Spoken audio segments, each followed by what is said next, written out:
इस वक्त आप देख सकते हैं हमारे साथ झारखंड के छात्र आंदोलनकारी देवेंद्र नाथ महतो जी हैं। ये लगातार जो है 5 दिनों से लगातार हंगर स्ट्राइक पे हैं, भूख हड़ताल पर हैं। ये वही देवेंद्र नाथ महतो हैं जो लगातार जो है झारखंड के छात्रों के हित के लिए मुखरता से आवाज़ उठाते रहे हैं। कल जो है सोनम वांगचुक जो देश के जाने माने वैज्ञानिक है, शिक्षाविद हैं, उनके अपील करने पर इन्होंने जल ग्रहण किया था, लेकिन इन्होंने लगातार जो है अपना भूख हड़ताल जो है जारी रखा है, सिर्फ इसलिए क्योंकि इस राज्य में झारखंड में जिस तरीके से जुल्म की जो हदें पार हो चुकी है, यहाँ की जो सरकारों ने जिस तरीके से छात्रों का भविष्य के साथ खिलवाड़ किया है, दोहन किया है, यहाँ लगातार वो स्ट्राइक पर हैं। हम जानने का प्रयास करेंगे कि देवेंद्र जी का मांगे क्या है, वो क्यों अनशन नहीं तोड़ रहे हैं, वो हंगर स्ट्राइक क्यों नहीं तोड़ रहे हैं। देवेंद्र जी, आखिर क्या कारण है कि लगातार आप 5 दिनों से लगातार भूख हड़ताल पे हैं, अन्न का एक दाना भी निवाला भी आपने नहीं लिया है? जी, सबसे पहले आपके दर्शकों को कहेंगे कि मैं ज़ोर बोलने में अभी असमर्थ हूँ। धीरे धीरे बोल रहा हूँ तो मेरा बातों को थोड़ा गौर से सुनेंगे। मेरा भूख हड़ताल करने का कारण है कि 2 जुलाई को जेपीएससी पीटी परीक्षा रिजल्ट जारी हुआ, इसमें कई गड़बड़ियाँ पाई गई और 5 जुलाई से मैं लगातार आंदोलन कर रहा हूँ। महामहिम राज्यपाल जी से, मुख्यमंत्री जी से मुलाकात करके अपना मांग पत्र और गड़बड़ी का सबूत सौंपा था और 21 जुलाई से जांच शुरू हुई और अभी हमारे उस मांग पत्र के आधार पर जांच शुरू होने के बाद 14 लोगों की गिरफ्तार हुई, जिसमें मुख्य रूप से अभय तिवारी, श्वेता गुप्ता और अन्य लोग हैं। पूरा परीक्षा संचालन करने वाले एजेंसी भी कटघरे में खड़ा हो गया है और एल ख्यांगते जी चेयरमैन के पोस्ट से रिजाइन भी कर दिया है। तब मुझे लगा कि नहीं, ये तो पूरा सिस्टम ही करप्ट है, ये छोटा मोटा मामला नहीं है। तो फिर मैंने ठाना के सिस्टम को बदलना पड़ेगा और 25 जुलाई से मैं सत्याग्रह में हूँ और 25 जुलाई के बाद 2 अगस्त से मैं हंगर स्ट्राइक में हूँ और अभी भी मेरा हंगर स्ट्राइक जारी है। मेरा डिमांड स्पष्ट है क्योंकि 26 सालों से मैंने देखा है अपने आँखों से। मैं कई सालों से छात्र आंदोलन को लीड कर रहा हूँ। हर परीक्षा के बाद आंदोलन करना पड़ता है। यहाँ परीक्षा लीक होना आसान बात है, 13वीं से नौकरी लेना आसान बात है, घर में एग्ज़ाम लिख करके आयोग में अपना आंसर शीट को जमा करना आसान बात है। पूरा एकदम सड़ गया है यहाँ का सिस्टम।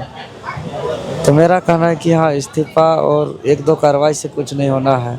एक मैं ऐसा सिस्टम चाहता हूँ जहाँ पेपर लीक, धांधली, पैरवी, सेटिंग से नौकरी नामुमकिन हो और ऐसा सिस्टम हो जो पढ़ेगा वही वीडियो बनेगा, सीओ बनेगा, डीएसपी बनेगा, चाहे वो गांव के हो या गांव देहात के हो, चाहे कहीं का भी हो, सरकारी स्कूल में पढ़ता हो या गैर सरकारी स्कूल में पढ़ता हो।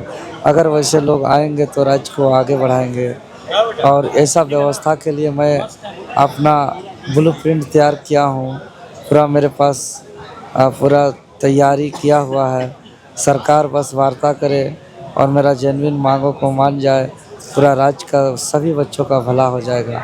और ये जो आंदोलन देख रहे हैं, ये प्रोटेस्ट जो देख रहे हैं, ये सिर्फ जेपीएससी मामला से तो आग लगी, लेकिन ये 15-20 सालों से यहाँ सब पीड़ित हैं, सब भुक्तभोगी हैं।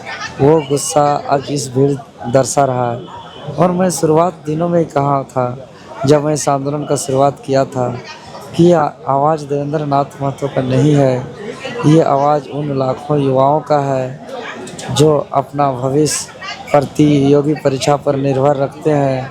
ये उनकी आवाज़ है जो अपने सपनों की तलाश किताबों में करते हैं। ये आवाज़ में कई माँओं का उम्मीद है, कई बहनों का त्याग है, कई पिताओं का पसीना है।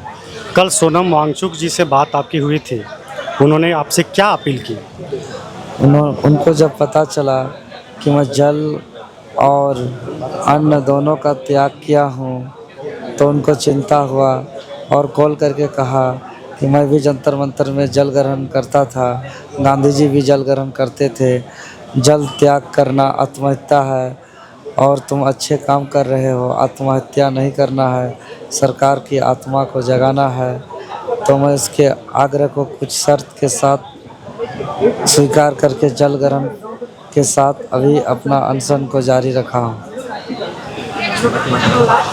तो हमारे साथ और एक शख्स हैं जो इनके बगल में बैठे हुए हैं और लगातार जो है इनके साथ कंधा से कंधा मिला करके इस आंदोलन में साथ दे रहे हैं। आप देवेंद्र दा के साथ लगातार जो है लगातार आप इनके साथ बैठे हुए हैं, आप भी भूख हड़ताल पे हैं, आप भी हंगर स्ट्राइक में हैं। सरकार क्या गूंगी और बहरी हो गई है जो आप लोगों की दर्द और आवाज़ जो है सरकार तक नहीं पहुंच पा रही है? तो क्या इस सरकार को दामोदर नदी में विसर्जन कर देना चाहिए? अभी तो फिलहाल हम लोग भूख हड़ताल पर हैं। ऐसा नहीं हो कि सरकार संज्ञान लेने में देर कर दे और हम लोग किसी का जान चला जाए। इसलिए मैं आपके चैनल के माध्यम से सरकार से कहेंगे कि जितना जल्दी होता है आप संज्ञान ले करके निष्कर्ष निकालिए और हम लोग का जो मांग है, छात्रों का जो मांग है उसको पूरा कीजिए। क्योंकि 26 साल में पहली बार छात्र नौजवानों के लिए भूख हड़ताल जैसी आंदोलन हो रही है। सन 2000 में झारखंड अलग हुआ, 26 साल हो गए। क्या मैं सही बोल रहा हूँ? 26 साल हो गए। यहाँ के राज्य सरकारों ने, केंद्र सरकारों ने, चाहे किसी भी दल की सरकार रही हो, यहाँ इस राज्य को हर स्तर से लूटा। यहाँ खनिजों को लूटा, कोयला लूटा, लोहा लूटा, तांबा लूटा, यहाँ तक कि जंगलों को भी नहीं छोड़ा, जंगलों को भी लूटा। अब सरकार की नज़र यहाँ के गरीब छात्रों के भविष्य पर है, उनका करियर पर है। जो सरकार कह रही है अब यहाँ के राज्य के जो युवा हैं, छात्र हैं, वो जाग चुके हैं, अब इन्हें लूटने नहीं दिया जाएगा। तो यहाँ तक तो मैं समझ चुका हूँ बात। झारखंड के जो उलगुलान जो हो चुका है, जो छात्र जिस तरीके से गुस्सा उबल पड़ा है इस सरकार के खिलाफ, जिस तरीके से जेपीएससी जेएसएससी में अनियमितताएँ हुई हैं और सीटों को बेचा गया है बिचौलिए के द्वारा, सरकार में बैठे हुए वो तमाम हुक्मरानों को क्या कहना चाहेंगे? अब उलगुलान की रूपरेखा क्या होगी? अभी हम लोग 25 तारीख से जो भ्रष्टाचार भर्ती मुक्त अभियान चल रहा है उसके तहत अनिश्चितकालीन सत्याग्रह चला। फिर 2 अगस्त से हमारे क्रांतिकारी साथी देवेंद्र दा के नेतृत्व में भूख हड़ताल शुरू हुआ। धीरे धीरे लोग और भूख हड़ताल में चले गए। अगर सरकार नहीं सुनती है, गूंगी बहरी है, तो कई चरणों में कई प्रकार से ये आंदोलन और आगे बढ़ते रहेगा। आंदोलन नहीं रुकेगा जब तक छात्रों की मांग पूरा नहीं होगी। हम बोल नहीं पाएंगे, बाकी चंदन दा सब से ले लीजिए। तो आपने सुना, ये 2 आंदोलनकारी जो है लगातार जो यहाँ हंगर स्ट्राइक पर हैं, ये कितनी शर्म की बात है इस प्रदेश के सरकार, राज्य सरकार के लिए कि जिन उद्देश्यों के साथ इस राज्य का गठन किया गया था, इन सरकारों ने इतनी बेबस कर दिया इन छात्रों का भविष्य और करियर कि इन्हें मजबूरन जो है हंगर स्ट्राइक पर जाना पड़ा। और लगातार जो है जंतर मंतर के तर्ज पर सरकारें जो है, उम्मीद करते हैं राज्य की सरकार जो है इनकी तकलीफ़ों को समझेगी और इनकी बातों को मानते हुए जो भी बातें इन्होंने कही और जो प्रमुख जो मांगे हैं उन मांगों पर विचार करते हुए सरकार जो है इनकी मांगों को जल्द से जल्द जो है पूरा करेगी। नमस्कार, आप देख रहे थे डेली हिंद भारत। मैं हूं आपके साथ त्रिलोक कुमार।